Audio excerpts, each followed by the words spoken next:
చంద్రబాబు నాయుడు గారి ఆలోచనలు అవి అద్భుతాలు అవుతాయా, రేపొద్దున్న పాలనకి అవాంతరాలు అవుతాయా అనేదే ఇక్కడ ఒక చర్చ. ఇందులో ప్రధానంగా ఇప్పుడు కనిపిస్తున్నది P4. వాస్తవానికి ఇది ఎవరికి అర్థం కావట్లేదు. కాకపోతే అధికారుల మీద ఒత్తిడి పెరిగిపోతుందట. ఆల్రెడీ మొన్న డిబేట్లో చెప్పుకున్నాం, ఉపాధ్యాయుల మీద, ప్రధాన ఉపాధ్యాయుల మీద ఆంక్షలు విధించారు అనేది.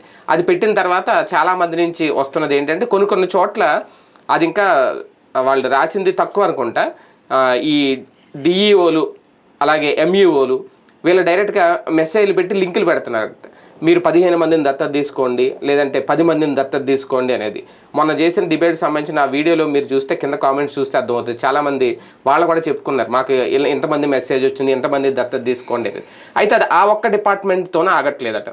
మిగిలిన చాలా కొన్ని డిపార్ట్మెంట్స్లో ప్రభుత్వ అధికారుల మీద కూడా వాళ్ళని P4లో భాగస్వాములుగా మార్చాలి అని వాళ్ళని చెబుతూ, అది భాగస్వామ్యంగా మార్చడం అంటే అదేం వాళ్ళకి ప్రమోషన్ కాదు, అది కలిసి వచ్చేది ఏం కాదు. కానీ వాళ్ళు మాత్రం లోపల ఒత్తిడిగా ఫీల్ అవుతున్నారు.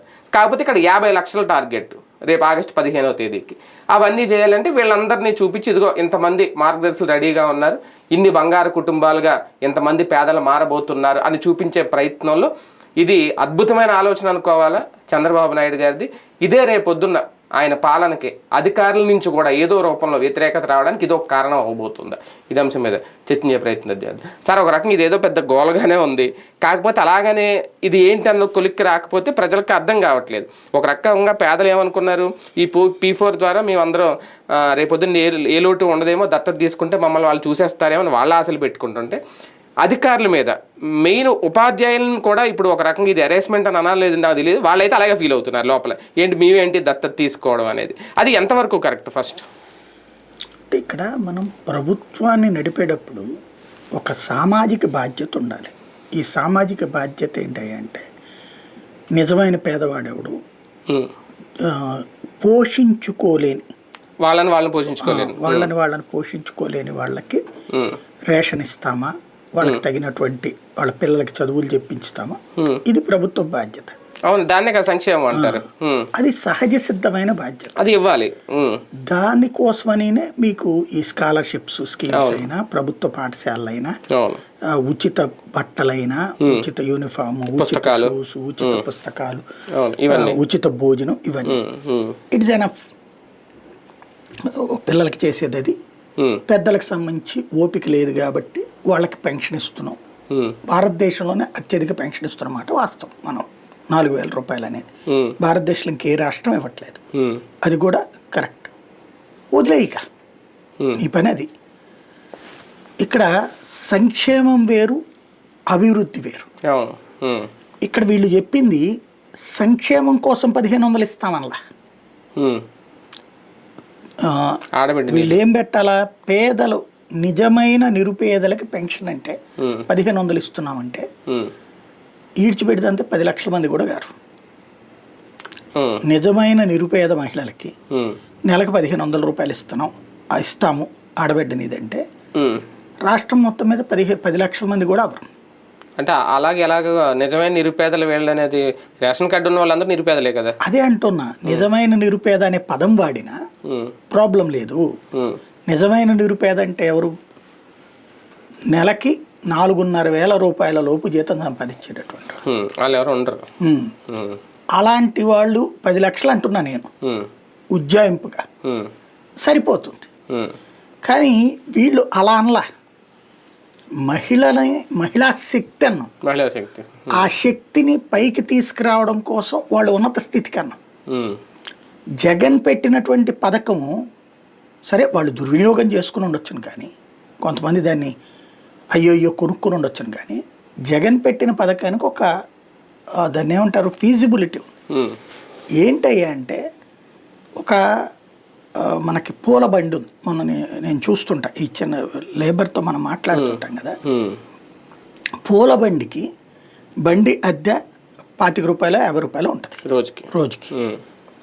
మన ఇంటి ముందు పెట్టుకుంటామా, సెంటర్లో పెట్టుకుంటాం. పూలన్నీ కలిపి మార్కెట్కి వెళ్తే 1 కేజీ 300 400 ఉంటుంది.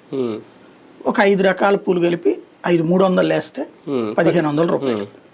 ఈ 1,500 రూపాయలు పెట్టి పూలు తెచ్చుకుని అమ్మితే 2,000 రూపాయలు వస్తాయి. ఒక్కో రోజు శుక్రవారం, మంగళవారం, శనివారం ఆ గుడి ఏరియాని బట్టి వెంకటేశ్వర స్వామి గుడి అయితే శనివారం, ఆంజనేయ స్వామి గుడి అయితే మంగళవారం, ఇట్లా లెక్కలు ఆ ఏరియా అన్ని గుళ్ళు ఉన్న చోట అయితే ఇంకా పండగ. కొంచెం ఆ రోజు అది 2,500 రూపాయల దాకా డబ్బులు వస్తాయి, 1000 మిగులుతుంది. పండగప్పుడు 1500 మిగులుతుంది.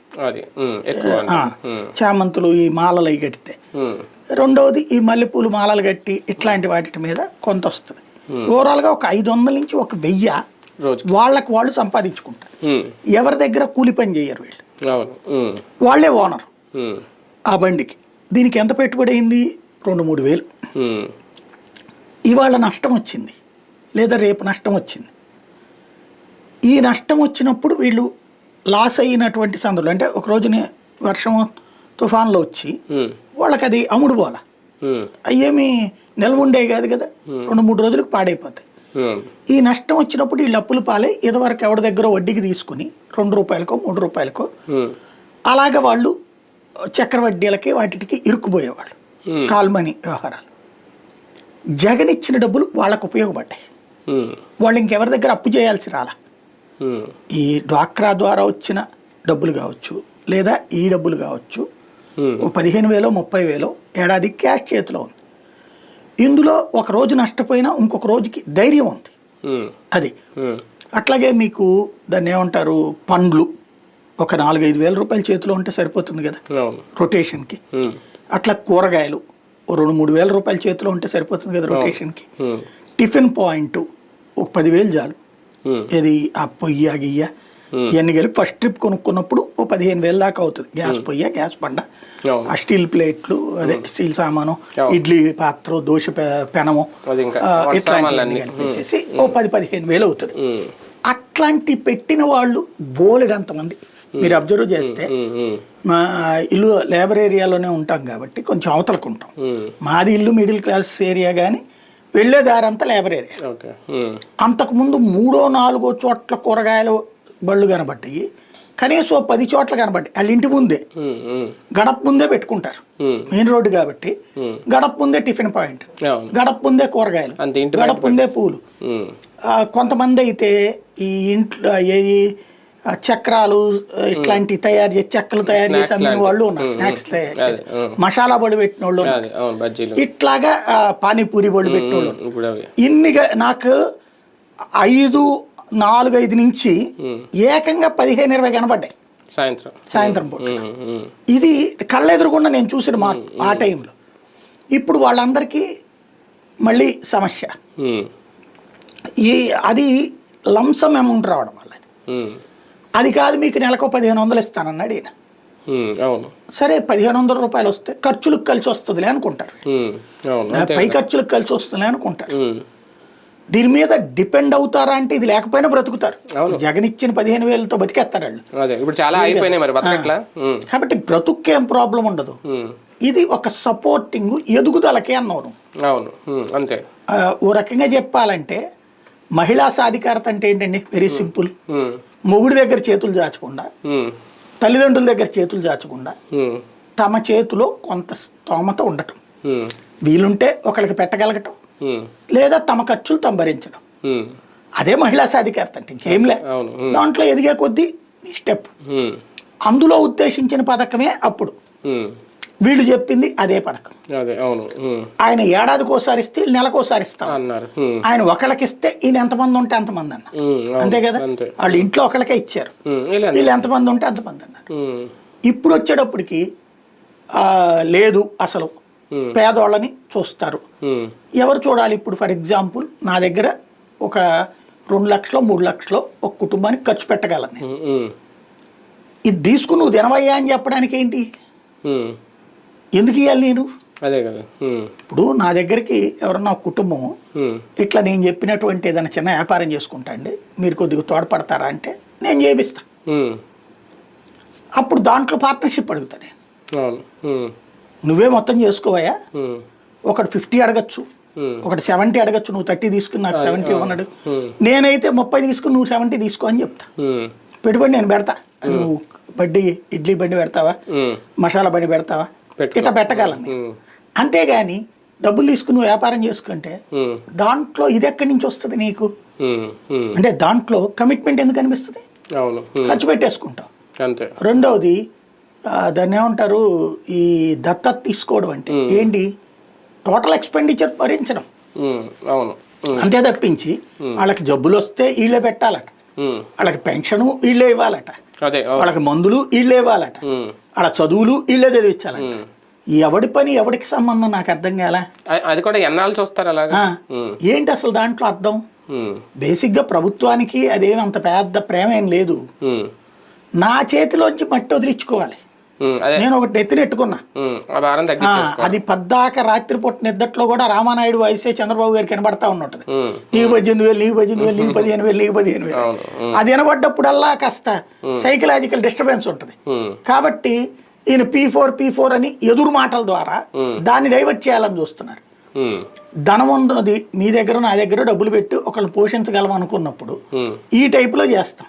అంతేగాని ఖర్చులు నువ్వు ఇచ్చేసుకో అని చెప్పేస్తే రేపు పొద్దున వీళ్ళు లక్షాధికారులు అయిపోయారు, వీళ్ళు రికార్డులో చూపెట్టేస్తే అయిపోతుంది. ఇంకోటి, ఈ ధనం ఉన్నటువంటి వాడు తన పేరుతో డెవలప్, ఒకవేళ ఉదారంగా దానమే చేద్దాం అనుకున్నాడు, తన పేరుతో చేసుకోవడానికి ఇష్టపడతాడు కానీ చంద్రబాబు పేరును లోకేష్ పేరు చెప్పుకోవడానికి ఇష్టపడతాడా? నేను 1,00,000 రూపాయలు ఒక కుటుంబానికి ఇద్దాం అనుకున్నానండి, ఇచ్చి పైకి తీసుకోవద్దు. ₹1,00,000 రూపాయలతో ఏం లెగిస్తారు పైకి, నాకు అర్థం కాదు. ఇవాళ ఈ చిన్న చిరు వ్యాపారం పెట్టుకోవడానికి ఎవరికి ప్రాబ్లం లేదండి, ఈజీగా డబ్బులు దొరుకుతాయి. ఇవాళ అదేది UPI యాప్ల్లోనే వచ్చి వస్తుండే లోన్స్, బ్యాంకుల్లో కానీ లేకపోతే బోర్డ్స్ వచ్చినాయి. ఇవాళ ప్లాట్ఫామ్స్కి ఏం కొదలేదు. పాత రోజులకు మళ్ళీ ఆడెవడు మైక్రో ఫైనాన్స్ వాళ్ళ దగ్గర లేకపోతే వాళ్ళ దగ్గరికి వెళ్ళాల్సిన అవసరం లేదు, సరిగ్గా చేసుకుంటే డబ్బులు. అయితే అలా కాకుండా వాళ్ళ కుటుంబానికి చదువుల దగ్గర నుంచి అన్నీ చూసుకోవాలంటే ఎవడు చూసుకుంటాడు? ఎందుకు చూసుకుంటాడు? ధనవంతుడు ఒకవేళ చూసుకుంటే వాడికి పేరు రావాలి, వాడి సంస్థకు పేరు రావాలనుకుంటాడు, కానీ ప్రభుత్వానికి ఎందుకు చేస్తాడు? దాంతో ఏమైపోతుంది, ఈయన ముందే అప్పుడేది స్టేట్మెంట్లు వీళ్ళ పత్రికలోనే వచ్చినాయి, ఎగబడిపోతున్నారని వీళ్ళే రాశారు, మార్గదర్శులు ఎగబడిపోతున్నారు, మనం ఏమైపోతుందని. మొన్నటిసారి 5 లక్షలు నమోదైన ఏం చెప్పారు చంద్రబాబు గారు, సమీక్షించి తర్వాత ఆగస్టుకి 50 లక్షలు కావాలి. 5 లక్షలు ఎక్కడ, 50 లక్షలు ఎక్కడ? వీళ్ళు ఇంతకు ముందే చిన్న తేడా చూడాలా, అన్న క్యాంటీన్లకి విరాళాలు అన్నారు, ఆ రోజున ఏదో ఇచ్చేసారు, అదిగో జనాలు ఎగబడిచ్చేస్తున్నారు అన్నారు. ఇప్పుడు ఎంతమందికి ఇస్తున్నారు, ఎన్ని రోజులు ఇస్తున్నారు? ఫస్ట్ దానం చెయ్యాలనుకునేవాడి గుణము తన పేరుతో దానం జరగాలనుకుంటాడు కానీ డబ్బులు నాది పేరేమో చంద్రబాబుకి లేకపోతే ప్రభుత్వానికి ఎవడండి ఇష్టపడేది? కార్పొరేట్ సోషల్ రెస్పాన్సిబిలిటీ కింద ఇండస్ట్రీస్ వాడు ఇచ్చాడంటే ఆడు ఎట్టాగ లెక్కలో చూపెట్టుకోవడానికి, ఇన్కమ్ ట్యాక్స్లో చూపెట్టుకోవడానికి ఒక బిల్లు కోసం చేస్తాడు CSR కింద. నిజంగా సరైనటువంటి కంపెనీలు, ఇప్పుడు అదానీ లాంటోడు మోడీ పేరుతో ఇస్తున్నాడా భోజనాలు? ఇప్పుడు మొన్న కుంభమేళాలో భోజనాలు పెట్టాడు, తర్వాత ఒరిస్సాలో దీంట్లో భోజనాలు పెట్టాడు. అదానీ పేరు మీద పెట్టాడు కానీ నరేంద్ర మోడీ పేరు మీదనో యోగి ఆదిత్యనాథ్ పేరు మీద పెట్టలేదుగా. ఎందుకు పెడతాడు? దాదాపు 2 లక్షల మందికి 5 లక్షల మందికి భోజనాలు పెట్టాడు రోజుకి, ఆడి పేరు మీద పెట్టుకుంటాడు కదా. పెద్ద కంపెనీలు ఏ చిన్న చెత్త కావాలని బెదరేయచ్చు, మనం పెట్టుకో అని చెప్పేసి. అట్లాగే ఇక్కడ జరుగుతుంది. ఇక్కడ సమస్యల్లో ఏంటంటే ఏం చెయ్యాలో అర్థం కాకపోవడం కాదు, తెలిసి ప్రెషరైజ్ చేసి, ఒక రకంగా చెప్పాలంటే దోచేయమని చెప్తున్నారు. ఇప్పుడు ఇవాళ ఎక్సైజ్ వాళ్ళకి పెట్టారట, ఎక్సైజ్ వాళ్ళు అంట మద్యం షాపుల వాళ్ళందరికీ ఒక్కొక్కడిని 10 మందినో 20 మందినో దత్త తీసుకోమని చెప్తారట. మద్యం వ్యాపారస్తుడు నిజంగా ఆత్మహత్య చేసుకోవడం ఒకటే తక్కువ వాడికి. ఎట్ట తయారైంది, ముందేమని రాశారు, 20% వాళ్ళకి లాభం అన్నారు, అందుకని బోర్డు అంతమంది పెట్టారు. అప్లికేషన్స్ అయిపోయాక, అప్లికేషన్ డబ్బులు తినేశాక అప్పుడు 11% వచ్చింది, చేతికి 7% అయింది. ఆ తర్వాత కొన్నాళ్ళ తర్వాత 11 అన్నారు. పోనీ అక్కడేమన్నా డబ్బులు మిగులుతున్నాయా? వీళ్ళకి 11% లాభం అతనికి మిగులుతుందంటే 30% అక్కడ ఎమ్మెల్యేకి ఇవ్వాల్సి వస్తుంది, ఇన్ఛార్జికి ఇవ్వాల్సి వస్తుంది, ఇంకో 10% అధికారులకి లంచాల కింద ఇవ్వాల్సి వస్తుంది ఎక్సైజ్ వాడు. దీన్ని కంట్రోల్ చేసుకోవడానికి వీడు బెల్ట్ షాపులను ప్రోత్సహించమన్నారు. ఒక్కొక్క షాప్ వాడు 3 బెల్ట్ షాపులు అట తెలవుడట. 3 బెల్ట్ షాపుల్లో 3 5 15 లక్షలు ఆడి తీసుకుని 80 లక్షలు ఇక్కడ కట్టాలి గవర్నమెంట్కి. ఇక్కడ 10% వస్తుంటే 30% అక్కడ ఇచ్చినప్పుడు ఏం చేయాలి? మళ్ళీ ఇప్పుడు ఒక కొత్త సిస్టమ్ వచ్చిందట, గోవా నుంచి మందు వీళ్ళే తెస్తాడు. ఇప్పుడు జ్యోతి వెట్టిట్లో రాస్తున్నారు చూడండి, లెక్కర్లో డబ్బులు రావట్లేదు, అది జగన్ నాసిరకం మద్యమైన డబ్బులు ఎక్కువ వచ్చినాయి, ఇప్పుడు అద్భుతమైన క్వాలిటీ మద్యమైన హెల్త్ డ్రింక్ అయినా సరే డబ్బులు తక్కువ వస్తున్నాయి. ఏందిరా సీన్ అని చెప్పి అడిగితే చెప్తున్నది ఏంటంటే, మామూలుగా మనకి ఎక్సైజ్ శాఖకి మందు వస్తుంది, వాళ్ళు స్టాంప్ వేసి ఆ తర్వాత ఇక్కడ అమ్ముతారు. ఇప్పుడు అది కాదు, వేరే లారీలు వస్తున్నాయి, గోవా నుంచి డైరెక్ట్గా ఈ మాఫియా నుంచి వస్తున్నాయి, వచ్చేసేసి 21% అక్కడ ట్యాక్స్తో వస్తాయి. 100 రూపాయలు ఇక్కడ 120 రూపాయలకి అమ్మాలి, అక్కడి నుంచి 100 రూపాయలకి తెస్తారు, ఇక్కడ 120 రూపాయలకి షాపోడు అమ్మి పెట్టాలి, ఈ 120 రూపాయలు ఆడికే ఇచ్చేయాలి, షాపోడు తినడానికిలే. షాపోళ్ళు ఎదురు తిరుగుతున్నారు, నాకేంది లాభం అని అడుగుతున్నాడు. అడిగితే నువ్వు బెల్ట్ షాప్ పెట్టించావుగా అన్నారు. పైగా దాని మీద ఏంటి వీళ్ళకేం లాభం చేకూరుస్తున్నారు వీళ్ళు, దాని మీద నుండే ఎంఆర్పి ప్రైస్ ఉంటుంది కదా, దాని మీద 10 రూపాయలకి ఎక్కువ అమ్ముకో, అది తిను, దానికి ఇక్కడ అడుగుపడట్లేదుగా మేము. ఇది మళ్ళీ నీకు 30% ఇస్తున్నప్పుడు ఇంకేడాట మిగులుద్ది అందులో కూడా. వాడు నరకం అనుభవిస్తున్నాడు, ఆత్మహత్యలుగా ఒకటే మిగులు అక్కడ. అదొక పక్కన అట్లాంటి వాళ్ళని ఇప్పుడు మళ్ళీ ఆనిపట్టుకుని ఇదట రేషన్ షాపులోళ్ళు రేషన్ డీలర్లని మార్గదర్శులుగా తయారు చేయమని మరికొంతమందికి అంట పౌర సరఫరాల శాఖ. రే పోలీస్ శాఖ అప్పచెప్తే క్రిమినల్స్ అందరికి అప్పచెప్తారేమో ఇలా దత్తత తీసుకోమని. అదే కదా, ఇప్పుడు శుభ్రంగా వాళ్ళ దగ్గర రౌడీ షీటర్లు అందరు తలా 4 దత్తత తీసుకోమని చెప్పి. మామూలుగా ఇది ముందు ఎన్ఆర్ఐలు పారిశ్రామికవేత్తల దగ్గర స్టార్ట్ అయింది, ఇప్పుడు చివరికి టీచర్లు మీరు అన్నట్టు ఎక్సైజ్ ఏమో రేపు పోలీసులు అంటే ఇంత అధికారులు సాధారణ అధికారుల వరకు తీసుకొచ్చేసారు. రేపు ఇది ఇబ్బంది అవుదా? బాబు గారి ఆలోచన ఏంటి అసలు? ఇలాగా బేసిక్గా ఒకటి, ఆయన కొండకి నిచ్చినేసాడు, కొండకి ఎంట్రీకి వేసాడు, వస్తే కొండ పోతే ఎంట్రిక, ఆయనకి పోయేదే ఉంది. కానీ డ్యామేజ్ అవుతుందని అర్థం కావట్లా. అదే అవును. ఇప్పుడు ఏ ఉద్యోగుల్ని జగన్ వేధించిందో ఒక్కటే, వాళ్ళ ఉద్యోగం వాళ్ళని చేయమన్నాడు. టీచర్లకి ఏంటి వాళ్ళకి ప్రాబ్లం, వాళ్ళు స్కూల్కి వెళ్ళినప్పుడు టాయిలెట్కి పోతారు కదా, ఆ టాయిలెట్ కడగడానికి మనిషికి డబ్బులు ఇచ్చాడు కదా, అది సరిగ్గా ఉందో లేదో ఫోటో తీయంటే నాకేం పని ఇది అన్నారు. వాళ్ళు కూడా స్కూల్లో భోజనం చేస్తారు కదా, ఆ భోజనానికి సంబంధించిన ఫోటో తీయండి నాకేం పని. అప్పుడు ముందు ఇది ఫేస్ రికగ్నిషన్ అటెండెన్స్ కోసం దాని మీద ఎంత ఎదురు తిరిగారు. ఎందుకని పల్లె ప్రాంతాల్లోని స్కూళ్ళకి వెళ్ళరు అసలు మాస్టర్లు. అది అక్కడ ఏ డిగ్రీ చదివిన ఉన్నో టీచర్గా పెట్టేసేసి జీతం వీళ్ళు తీసుకుని 25,000 15,000 వీళ్ళకి ₹1,00,000 వస్తుందంటే వాళ్ళకి 25,000 ఇస్తారు. అట్టిచ్చేసేసి అటెండెన్స్ అంటే అప్పుడు ఏంది తంబులు కూడా ఇప్పుడు ఏయో తయారు చేశారు ప్లాస్టిక్ తొడుగులు, దాంతో లేదు అటెండెన్స్ అయితే ఒకేసారి వెళ్ళి సంతకాలు పెట్టొస్తారు. దాన్ని ఆపాడు ప్రవీణ్ ప్రకాష్, చేశాడు అదంతా. వాళ్ళ ప్రవీణ్ ప్రకాష్ని తీసేయమన్నారు, అతను ఒప్పుకోలే. కాబట్టి ఆ జగన్ మీద కోపం వచ్చింది. ఇప్పుడు అంతే తప్పించి నీ జేబులోంచి డబ్బులు తీసుకో, ఇంకోటి సాయంత్రం 4 నుంచి 5 దాకా పీరియడ్ మీకు ఇష్టమైతే చెప్పండి లేకపోతే లేదన్నాడు. ఇప్పుడు ఖచ్చితంగా 4 to 5 వీళ్ళు ఉండి పాఠాలు చెప్పాలి. ప్లస్ అదేది వీడియో కాన్ఫరెన్సులు, ఫోన్ కాన్ఫరెన్సులు, టెలికాన్ఫరెన్సులు, నానా నరకం ఇప్పుడు. అప్పుడు ఇంత లేదు, టీచర్ మీద ఈ ప్రెషర్ ఏం లేదు, ఓన్లీ క్లాసులో జరిగే ఫోటోలు తీయమన్నందుకే అంత రచ్చ జరిగింది. పిఆర్సీ గురించి రచ్చ చేసి ఇప్పుడు అసలు పిఆర్సీ ఏది ఇంకేవాడు ముందు వీళ్ళని మొత్తం P4 కి దత్తత తీసుకోండి అంటే ఇంకా పిఆర్సీ ఏం అడుగుతారు? పిఆర్సీ పోయా మధ్యంతర ప్రభుత్వం అతను రాగానే ఇచ్చాడు 27%. అయినా సరే అతను దిగేదాకా వదిలిపెట్టలా. ఎందుకని 27 నుంచి తర్వాత పిఆర్సీ ఇంప్లిమెంటేషన్ 23 చేశాడు. ఇప్పుడు వీళ్ళు అసలు పిఆర్సీ వెయ్యరు, ప్లస్ ఇది వెయ్యరు, ఎలక్షన్స్ ముందు చేస్తారు. సిపిఎస్ రద్దు, అప్పుడు అతను సిపిఎస్ రద్దుదేమో ఓపీఎస్ చేశాడు, అతను ఆల్టర్నేటివ్ ప్లాన్ చేశాడు.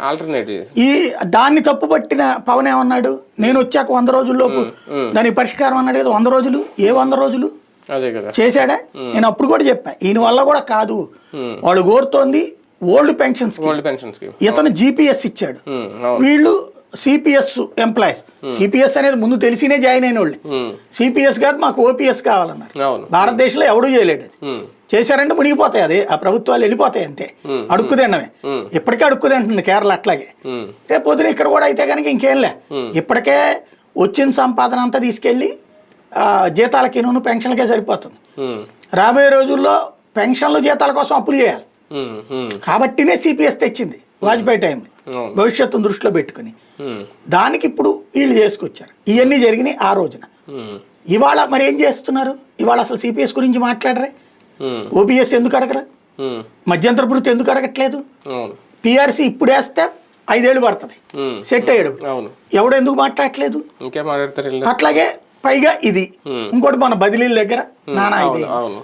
ఓవరాల్గా ఏంటంటే దానికి తోడు ఇప్పుడు వీళ్ళందరికీ డబ్బులు వసూలు చేసే పద్ధతులు, విచిత్రమైనటువంటి. ఒకటి వీళ్ళకి ఏమైనా ప్రివిలేజెస్ ఏమైనా ఇస్తారా రేపు పొద్దున్న? ఇలాగా కొన్ని కుటుంబాలను దత్తత తీసుకుని P4లో వెళ్ళి అంటే పన్ను మినహాయింపులు ఇలాంటివి ఏమైనా చేస్తారు? ఏం లేకుండా ఎందుకు వీళ్ళు చేసుకోవాలి, జాయిన్ అవ్వాలి? మినహాయింపులు ఇచ్చే అధికారం ప్రభుత్వానికి ఆడుంది. ఇప్పుడు ఒక వ్యాపారస్తుడికి అనుకోండి జిఎస్టీ మినహాయించాలి, జిఎస్టీ మినహాయించాలి. అంటే ఇప్పుడు మామూలుగా మనం ఏదైనా దానం చేసినప్పుడు ఫండ్ టెంపుల్స్కి ఇచ్చిన అది ఏటీసీ ఏదో ఇచ్చి ఇస్తారు, ఎగ్జంప్షన్ ఇస్తారు.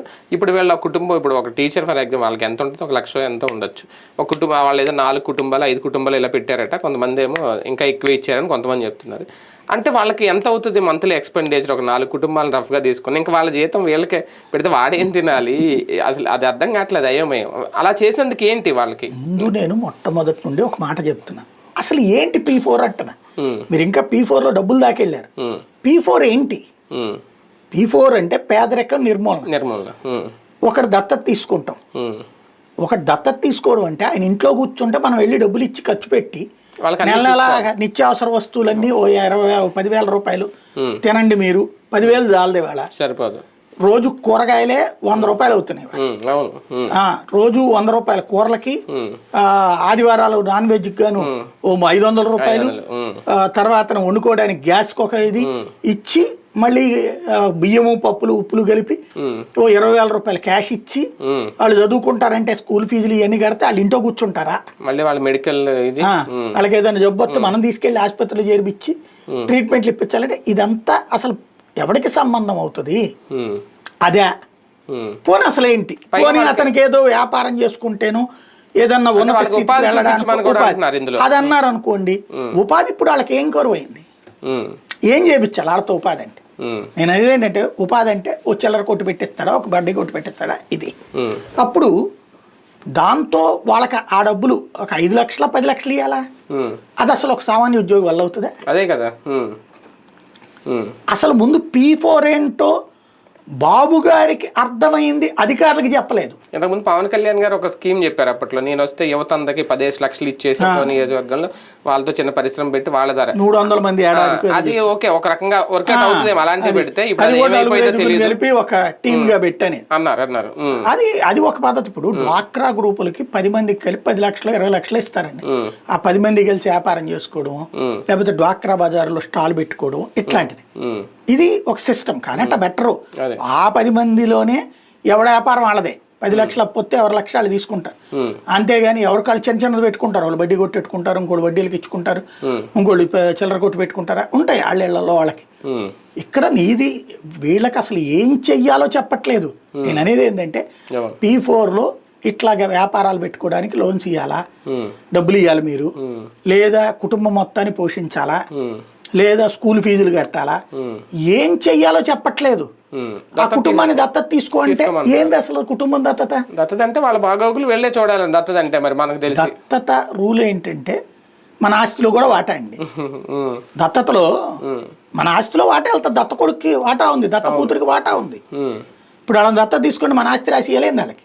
అదే కదా. రేపు పొద్దున ఏంటి అసలు అది? P4 ఏంటో ఫస్ట్ ఎక్స్ప్లెయిన్ చేయట్లా. సోషల్లో ఎకనామిక్స్ అనేది చాలామందికి అర్థం కాదు. ఆర్థిక శాస్త్ర సూత్రం అంటే 3 రకాలు ఉంటుంది. Karl Marx, Lionel Robbins, Smith, Adam Smith, ఇట్లాగా. ఇందులో ఈ 3 సిద్ధాంతాలు ఏంటంటే సిద్ధాంతాలు అంతే, ఎవడికి దోచింది ఆడిది. ఇప్పుడు అట్లాగే P4 అంటే ఎవడికి దోచింది ఆడు అనుకోండి, ఏంటో తెలియదు. చంద్రబాబు గారి సిద్ధాంతాలు అదేంటో అర్థం కాకపోవడమే సిద్ధాంతం. అదే పెద్ద రాద్దాం. తొలిదశ అంటున్నారు కదా, అప్పుడు ఏమైనా క్లారిటీ ఇస్తారేమో. మొత్తానికి ఉద్యోగులకి ఇది ఒక షాక్ అని అనుకోవాలా నిజంగా? లేదు ఉద్యోగులు మాకు సమ్మతమే, ముఖ్యమంత్రి గారు చెప్పారు కాబట్టి అని ముందుకు వస్తారా? కాకపోతే రిజిస్ట్రేషన్లు అయితే చేస్తున్నారంటే దానికి సంబంధించిన ఒక వెబ్సైట్ అయితే ఆల్రెడీ ఉంది కాబట్టి ఎంతమంది మార్గదర్శులు ముందుకు వచ్చారు అనేది ఆ రిజిస్ట్రేషన్లో నమోదు చేసుకున్న వాళ్ళ సంఖ్య రేపొద్దున అదే లెక్క చూపిస్తారా ఆగస్టు 15వ తేదీన. నిజంగా ఇది ఎంతవరకు వర్కౌట్ అవుతుంది, ఎంతమంది పేదలు ధనికులు అవుతారు, పేదరిక నిర్మూలన అవుతుంది. చూద్దాం.